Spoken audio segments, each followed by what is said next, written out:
Hello दोस्तों, मैं सुशील एक बार फिर आपका स्वागत करता हूं आपके अपने YouTube channel the rapid classes for physics में।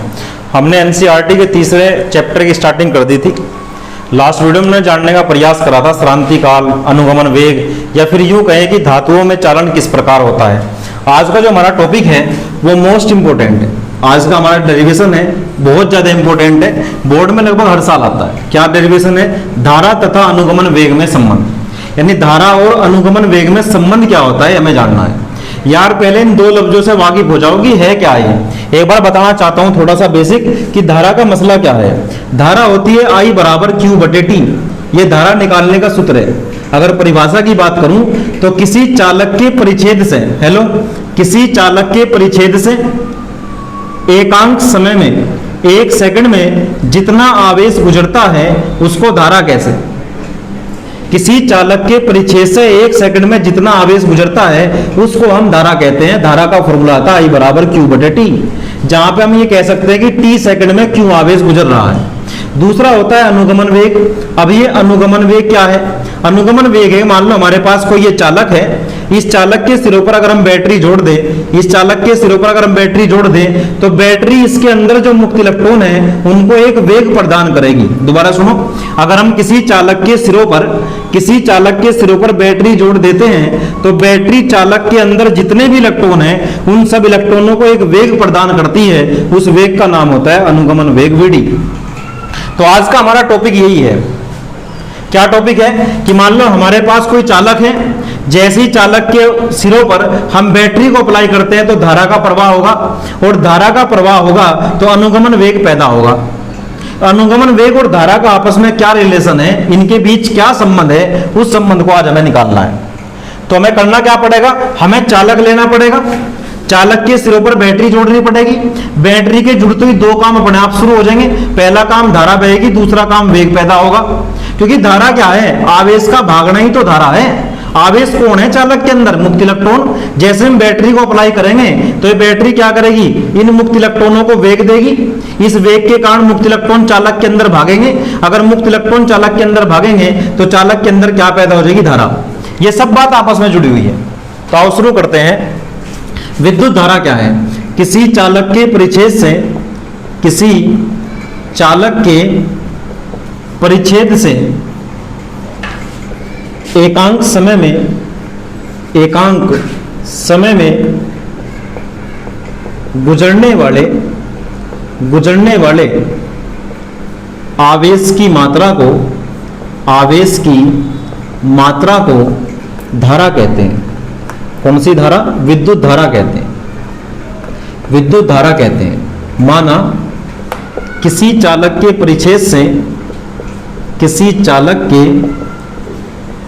परिच्छेद से T सेकंड में क्यों आवेश गुजर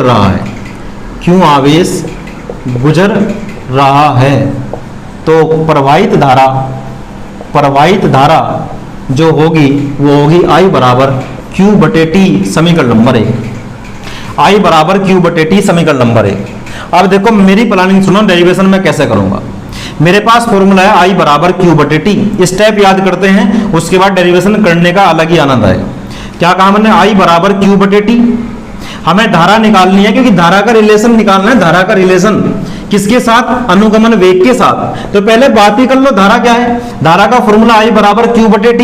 अगर तुम्हें धारा को निकालना है, करंट को निकालना है, तो तुम्हें Q निकालना पड़ेगा। क्या निकालना पड़ेगा? Q। जब तक Q नहीं आने का तब तक धारा नहीं आ सकती। तो इस वाले डेरिवेशन को करते समय जो मेरी फिलॉसफी होगी, जो मेरी सोच होगी, जो मोटो होगा, वो मोटो ये होगा कि मुझे किसी तरीके से Q निकालना है। मैं बोर्ड पे ध्यान चाहता हूं, क्योंकि डेरिवेशन थ्योरेटिकल है। हमें कंसेप्ट से करना है डेरिवेशन। ये एक बात ध्यान में होनी चाहिए। निकालना क्या है? धारा का फॉर्मूला है I बराबर Q बटे T। अगर धारा निकालना चाहते हैं तो Q निकालना पड़ेगा। सबसे बड़ा सवाल और मेन सवाल ये उठता है कि यार Q क्या है? Q है आवेश। ना केवल आवेश, वो आवेश जो किसी चालक के परिच्छेद से T समय में गुजर रहा है। Q क्या है? Q वो आवेश है जो किसी चालक के परिच्छेद से T सेकंड में गुजर रहा है। जो किसी चालक के परिच्छेद से t सेकंड में गुजर रहा है उसका नाम है q। तो हमको क्या निकालना पड़ेगा, हमें इस डेरिवेशन को करने के लिए किस चालक के परिच्छेद से t सेकंड में प्रवाहित या गुजरने वाला आवेश q निकालना पड़ेगा। q बराबर होता है फॉर्मूला n इंटू ई। मैं डेरिवेशन को उल्टा स्टार्ट करा है। निकालना क्या है, उस मुद्दे को पकड़ो, धारा निकालनी है। धारा का फॉर्मूला है I बराबर q बटे टी। इसका मतलब I निकालने के लिए q पहले निकालना पड़ेगा। सवाल ये सामने खड़ा हुआ कि q क्या है, q है चालक के परिच्छेद से t सेकंड में गुजरने वाला आवेश। अगर मैं किसी तरीके से यह आवेश निकाल लूं तो धारा आने की संभावना बनेगी। लेकिन जैसे ही मैंने आवेश का फॉर्मूला देखा तो मेरे सामने एक नया चैलेंज पैदा हुआ कि अगर आवेश निकालना है तो मुझे n निकालना पड़ेगा। सवाल उठता है कि n क्या है। n है इलेक्ट्रॉनों की संख्या। फर्स्ट चैप्टर में पढ़ाया था, अगर किसी चालक के परिच्छेद से n इलेक्ट्रॉन गुजर रहे हो तो आवेश बराबर होता है ne। आवेश बराबर क्या होता है, ne, जहां n क्या है इलेक्ट्रॉनों की संख्या और e है मूल आवेश। दोबारा फिर रिपीट करना चाहता हूं, सब बच्चे बोर्ड पर देखेंगे। यार हमें धारा निकालनी थी, धारा निकालने के लिए आवेश चाहिए। आवेश कौन सा चाहिए, आवेश वो चाहिए जो किसी चालक के परिच्छेद से t सेकंड में गुजर रहा हो। तो मैं आवेश जैसे ही निकालने चला तो मैंने अपने आप से पूछा आवेश का फॉर्मूला क्या है। तो आवेश का फॉर्मूला है I बराबर ne, जहां n क्या है, n है चालक के परिच्छेद से t सेकंड में गुजरने वाले इलेक्ट्रॉनों की संख्या। चालक के परिच्छेद से n क्या है, चालक के परिच्छेद से t सेकंड में गुजरने वाले इलेक्ट्रॉनों की संख्या है n। तो अब यहां पे लगा क्वेश्चन मार्क। अब मुझे जो डेरिवेशन करना है ना कंप्लीट, वो इसके लिए करना है। किसी तरीके से मुझे चालक के परिच्छेद से गुजरने वाले इलेक्ट्रॉन निकालने पड़ेंगे। उन इलेक्ट्रॉन का निकाल के मान मैं यहां रख दूंगा तो उससे q आ जाएगा, और q का मान मैं समीकरण 1 में रख दूंगा तो धारा आ जाएगी। ये हमारा डेरिवेशन है। प्लानिंग समझ में आ गई। धारा निकालनी थी, धारा निकालने के लिए क्या चाहिए, q निकालने के लिए पहले क्या निकालना पड़ेगा, n। तो मेरा पूरा डेरिवेशन किस पर आकर खत्म हो गया कि कैसे भी करके किसी भी तरीके से कोई भी कंसेप्ट लगा के n निकाल लो, t सेकंड में गुजरने वाले इलेक्ट्रॉन निकाल लो। अगर तुमने t सेकंड में गुजरने वाले इलेक्ट्रॉन निकाल लिए, उन इलेक्ट्रॉनों की संख्या का मान यहां रख दियो तो उससे आवेश आ जाएगा, और आवेश का मान यहां रख देंगे तो धारा पैदा हो जाएगी, और ये हमारा फाइनल रिजल्ट होगा। आज बात समझ में आ रही क्या कहा हमने कहा कि धारा निकालने के लिए हमारा मोटो क्या है, पहला n निकाल लो। ये लफ्ज याद कर लो, n क्या है, n है चालक के किसी परिच्छेद से एक t सेकंड में गुजरने वाले इलेक्ट्रॉनों की संख्या। किसी चालक के परिच्छेद से t सेकंड में कितने इलेक्ट्रॉन गुजरेंगे वो मुझे पहले निकालना है। अगर मैं उसको किसी तरीके से निकाल लूं तो उससे आवेश आ जाएगा। आवेश जैसे ही आएगा हम उससे धारा ज्ञात कर सकते हैं, और धारा ही हमारा आखिरी और फाइनल रिजल्ट होगा। क्लियरिटी आ गई। अब मैं ऐसा क्यों कह रहा हूं कि इलेक्ट्रॉन निकाल लो, चालक से इलेक्ट्रॉन गुजरेंगे। अगर तुमने लास्ट वीडियो देखी होगी तो मैंने इसी मुद्दे पे बात करा था कि धातु चालकों के अंदर विद्युत धारा का प्रवाह किस तरीके से होता है। थोड़ा सा उसको रिपीट करता हूं, फिर बात स्टार्ट करते हैं। हमें सबसे पहले एक चालक लेना पड़ेगा, क्योंकि यहां मुद्दा सारा किसका है, चालक का। आवेश का प्रवाह किसके अंदर होता है, चालक के अंदर। धारा किसके अंदर बनती है, चालकों के अंदर। आवेश किसके अंदर बहता है, चालकों के अंदर। तो इलेक्ट्रॉन किसके अंदर बहते हैं, चालकों के अंदर। तो सारा काम किसका है, चालक का है। तो हमें अगर धारा का मान निकालना, चालक में तो निकालना पड़ेगा। तो हमने माना एक चालक की लंबाई L तथा उसके परिच्छेद का क्षेत्रफल A है। माना एक चालक की लंबाई L तथा उसके परिच्छेद का क्षेत्रफल A है। इस चालक के एकांक आयतन में मुक्त इलेक्ट्रॉनों की संख्या मुक्त इलेक्ट्रॉनों की संख्या, इस चालक के एकांक आयतन में मुक्त इलेक्ट्रॉनों की संख्या n है। हेलो, इस पूरे चालक में कितने मुक्त इलेक्ट्रॉन है हमें नहीं पता, इस पूरे चालक में कितने मुक्त इलेक्ट्रॉन है हमें नहीं पता, लेकिन इस चालक के एकांक आयतन में, इस चालक के एक आयतन में कितने इलेक्ट्रॉन है उनकी संख्या है n। इस पूरे चालक में कितने इलेक्ट्रॉन है हमें नहीं पता, लेकिन हमने ऐसा मान लिया इस चालक के एक आयतन में इलेक्ट्रॉन है n। इस चालक के एक आयतन में कितने इलेक्ट्रॉन है n। अगर इस चालक का आयतन 2 हो तो इलेक्ट्रॉन कितने हो जाएंगे 2n। अगर इस चालक का टोटल आयतन 10 हो तो इलेक्ट्रॉन कितने हो जाएंगे 10n, क्योंकि हमें एक आयतन का पता ना। इस चालक के एक आयतन में इलेक्ट्रॉन कितने हैं n, तो 2 आयतन में कितने होंगे 2 गुना n, 3 आयतन में कितने होंगे 3 गुना n। अगर इस चालक का टोटल आयतन 15 हो तो इसमें कितने इलेक्ट्रॉन होंगे 15 गुना n। बेटर समझ में आ रहा क्या कहा हमने क्या मान लिया, इसके एकांक आयतन में कितने इलेक्ट्रॉन है n। देखो मसला क्या है, मसला है गुजरने वाले इलेक्ट्रॉन निकालने हैं। यार जब तक ये नहीं पता होने का कि टोटल इलेक्ट्रॉन कितने हैं तो कौन निकालने हैं कितने गुजरेंगे। मान लो इस कमरे में 50 आदमी बंद है तो गेट से कितने आदमी बाहर निकल सकते हैं, 50 निकल सकते हैं। जब यही नहीं पता इस कमरे में कितने आदमी बंद है तो गेट से क्या पता कितने आदमी बाहर निकलेंगे।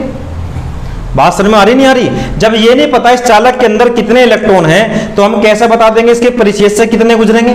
तो मुद्दा ये हुआ कि माना एक चालक की लंबाई l, उसके परिच्छेद का क्षेत्रफल a तथा उसके एकांक आयतन में मुक्त इलेक्ट्रॉनों की संख्या n है। हम क्या करने वाले हैं, धारा प्रवाहित करवाना चाहते हैं, और धारा प्रवाहित करवाने का केवल दुनिया में एक रास्ता है कि बैटरी जोड़ दो।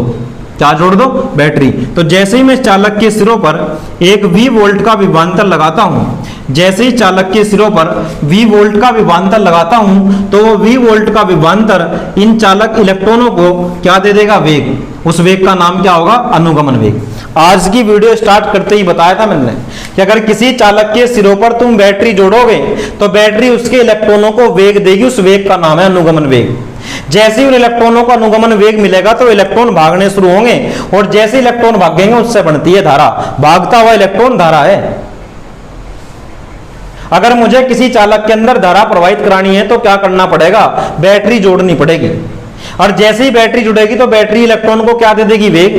सारे इलेक्ट्रॉन क्या करने लगेंगे, इस वेग से भागने लगेंगे। इस वेग का नाम क्या है, अनुगमन वेग। जैसे इलेक्ट्रॉन इस वेग से चालक के अंदर भागेंगे तो जैसे इलेक्ट्रॉन चालक के अंदर चलेंगे तो उससे बन जाएगी चालक के अंदर धारा। तो कोई धारा का मतलब ही भागना होता है इलेक्ट्रॉनों का। तो आओ शुरू करते हैं। जैसे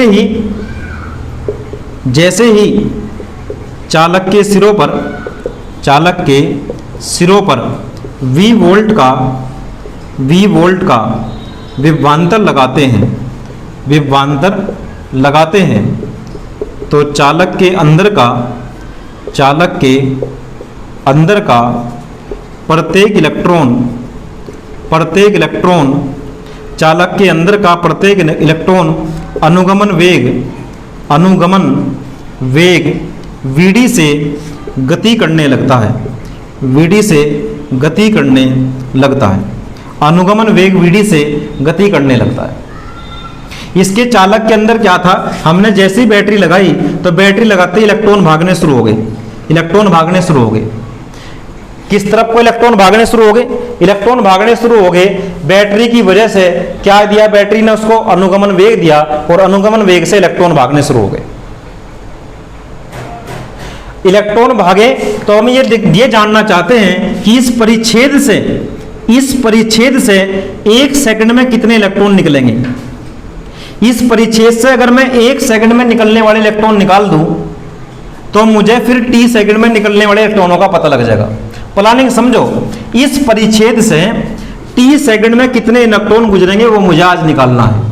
लेकिन मेरी प्लानिंग क्या है कि पहले मैं निकाल लूंगा कि इस परिच्छेद से 1 सेकंड में कितने इलेक्ट्रॉन गुजरेंगे। मान लो 1 सेकंड में गुजरने वाले इलेक्ट्रॉन 5 है तो 2 सेकंड में कितने होंगे, 2 गुना 5। 3 सेकंड में कितने होंगे, 3 गुना 5। और t सेकंड में कितने होंगे, 5 गुना t।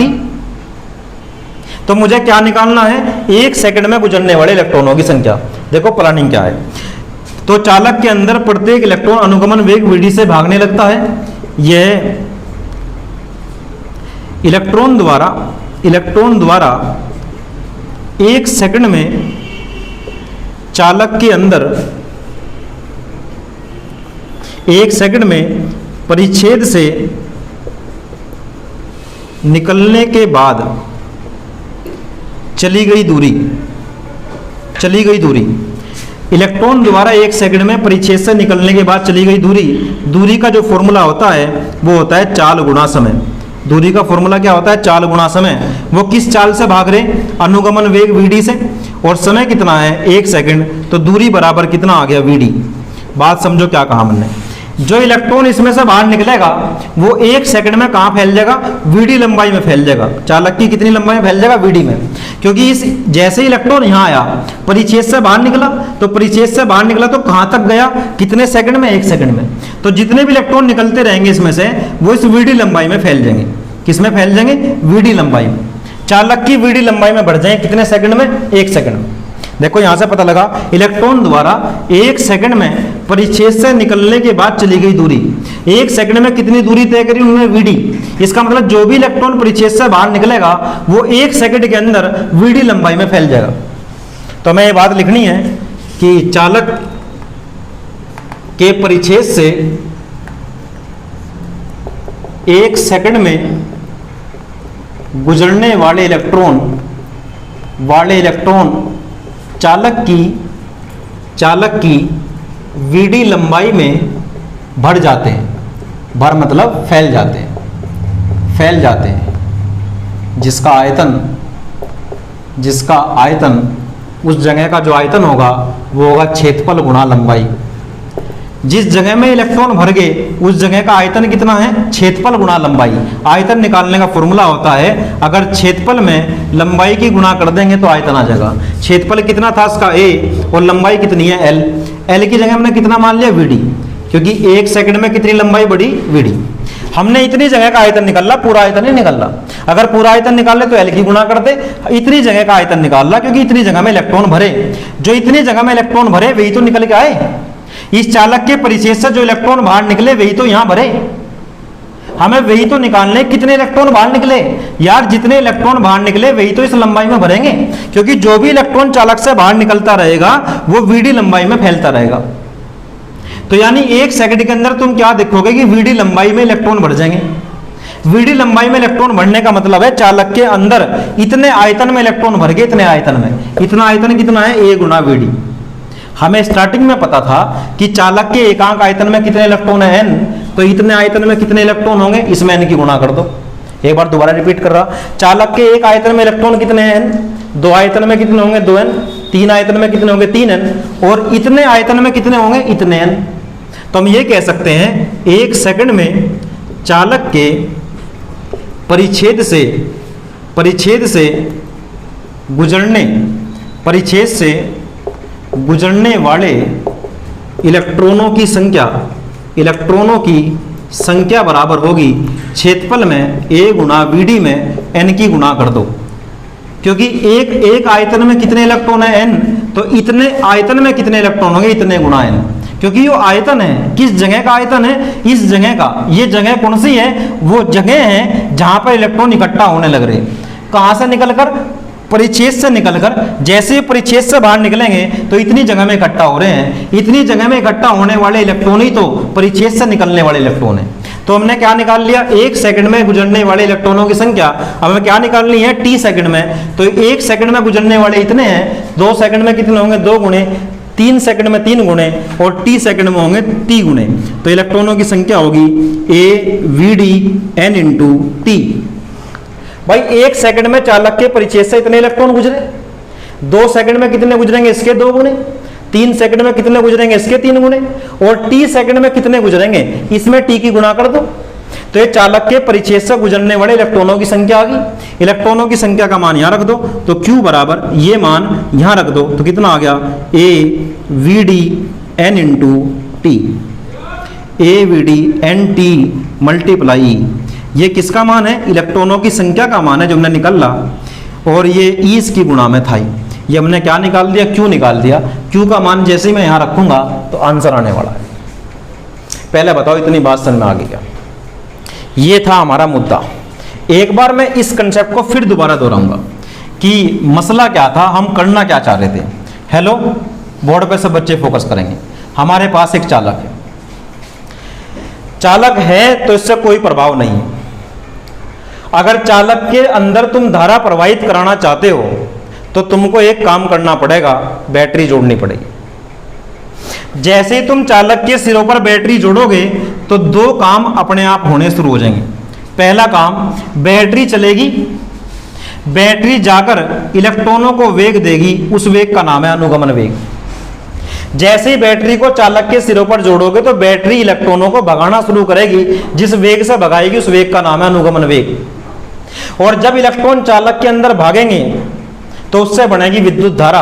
और विद्युत धारा की डेफिनेशन क्या है? विद्युत धारा की डेफिनेशन है कि किसी चालक के परिच्छेद से गुजरने वाले आवेश की मात्रा को ही धारा कहते हैं। तो हमें यह देखना पड़ेगा कि इस चालक के परिच्छेद से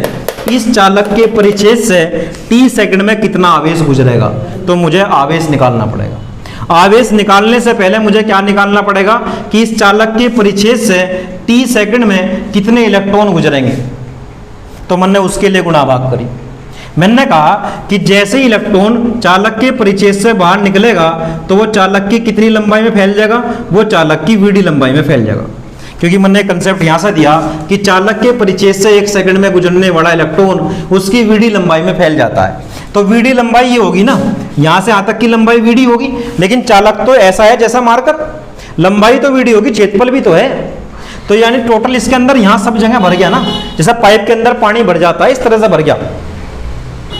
तो यहाँ पे जितने इलेक्ट्रॉन इकट्ठा है वे कौन से इलेक्ट्रॉन है?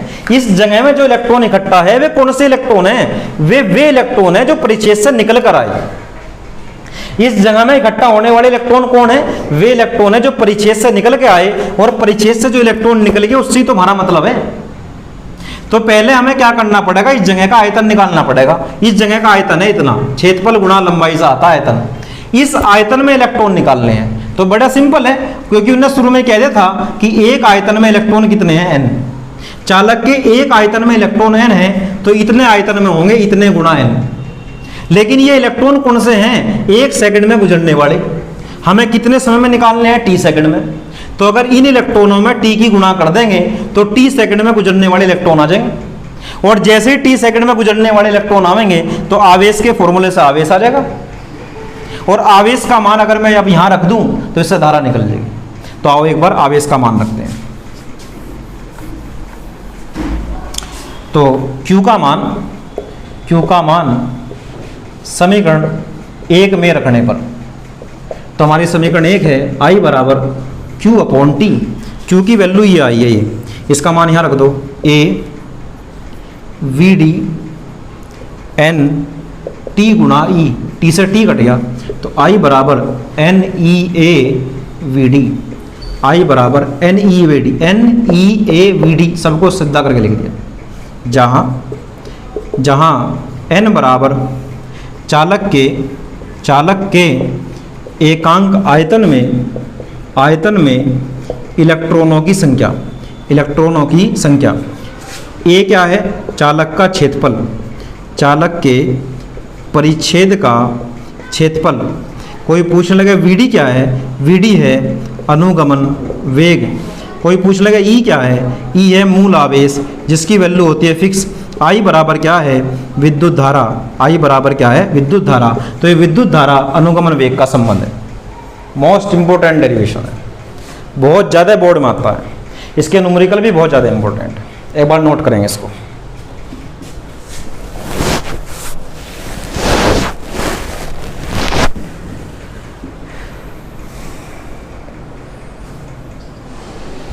चलिए इसका एक न्यूमेरिकल भी करके दिखाता हूं साथ के साथ, जिससे तुम्हें अंदाजा हो जाएगा कि इसके न्यूमेरिकल किस तरीके से बनते हैं। बोर्ड पे सब बच्चे फोकस करेंगे। एग्जाम्पल के तौर पर इसका न्यूमेरिकल कैसा होगा? एक चालक के परिच्छेद का क्षेत्रफल 10 सेंटीमीटर स्क्वायर है तथा इसके एकांक आयतन में मुक्त इलेक्ट्रॉनों की संख्या 5 × 10⁴ एक चालक के परिच्छेद का क्षेत्रफल A 10 सेंटीमीटर स्क्वायर तथा इसके एकांक आयतन में मुक्त इलेक्ट्रॉनों की संख्या इतनी है यदि चालक के अंदर मुक्त इलेक्ट्रॉन अनुगमन वेग 10⁴ मीटर प्रति सेकंड 10⁻² मीटर प्रति सेकंड से गतिमान हो तो धारा का मान ज्ञात करो। धारा का मान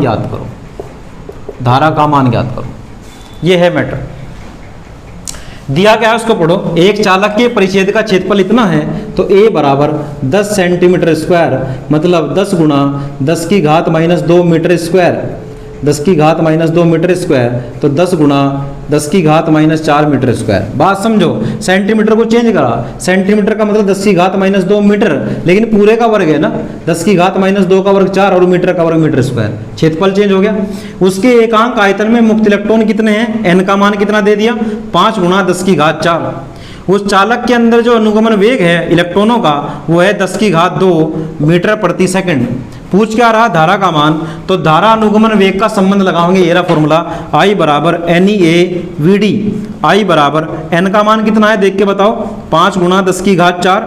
E का मान कितना है, फिक्स है, ये दे के नहीं रखेगा, खुद से रखना है। E का मान 1.6 गुणा 10⁻⁻19 और A का मान कितना दिया है 10 गुणा 10⁻⁴ और VD का मान गुणा 10⁻²। थोड़ा हल करेंगे, संख्या 5 है, संख्या 1.6 है और 10 है।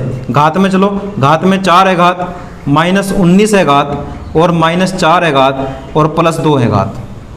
इन्हें हल करेंगे, इसकी यहाँ से हटा दो तो 10 हो गया, कट गया इससे।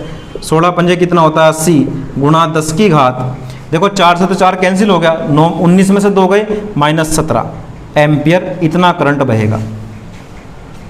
अगर किसी चालक के परिच्छेद का सिलसिला कुछ ऐसा हो, उसकी इस तरीके से इलेक्ट्रॉनों की संख्या हो तो धारा इस तरीके से निकलेगी। यह संबंध था धारा अनुगमन वेग का संबंध। इसके बहुत तरह के न्यूमेरिकल बनते हैं, किस किस तरह के न्यूमेरिकल बन सकते हैं उससे बात करेंगे। इसके अंदर क्या है, 1 2 3 और 4 राशि अननोन है। 4 में से कोई भी 3 देगा और चौथी पूछ लेगा। जैसे हमारे इस वाले न्यूमेरिकल में 1 2 और 3 ये 3 चीजें दे के ये चौथी चीज पूछी थी। अगले न्यूमेरिकल में ऐसा कुछ हो सकता है कि धारा दे देगा, इलेक्ट्रॉनों की संख्या दे देगा, क्षेत्रफल दे देगा और अनुगमन वेग पूछ लेगा। और न्यूमेरिकल कैसे बन सकता है, धारा दे देगा ये और ये दे देगा और क्षेत्रफल पूछ लेगा। या और न्यूमेरिकल कैसे बन सकता है, धारा दे देगा, क्षेत्रफल दे देगा और अनुगमन वेग दे देगा और हमारे से मुक्त इलेक्ट्रॉनों की संख्या पूछ लेगा। इससे अलग न्यूमेरिकल नहीं बन सकता। यह है वैरायटी ऑफ न्यूमेरिकल। आज की वीडियो में हमने जानने का प्रयास करा कि धारा अनुगमन वेग का संबंध किस तरीके से हम फाइंड आउट करते हैं, उसका डेरिवेशन किस तरीके से होता है। इस वीडियो को 2 से 3 बार जरा सुकून से देखना और देखने के बाद तुम खुद फील करोगे कि डेरिवेशन तुम्हारे से आने लगा, क्योंकि ये थ्योरेटिकल है, टोटल कंसेप्ट बेस है। अगर आपको हमारी वीडियो पसंद आती है तो इस वीडियो को लाइक करें, दोस्तों के साथ शेयर करें और चैनल को सब्सक्राइब करना मत भूलें। आज के लिए इतना ही काफ़ी है, मिलते हैं नेक्स्ट वीडियो में। Thanks for watching.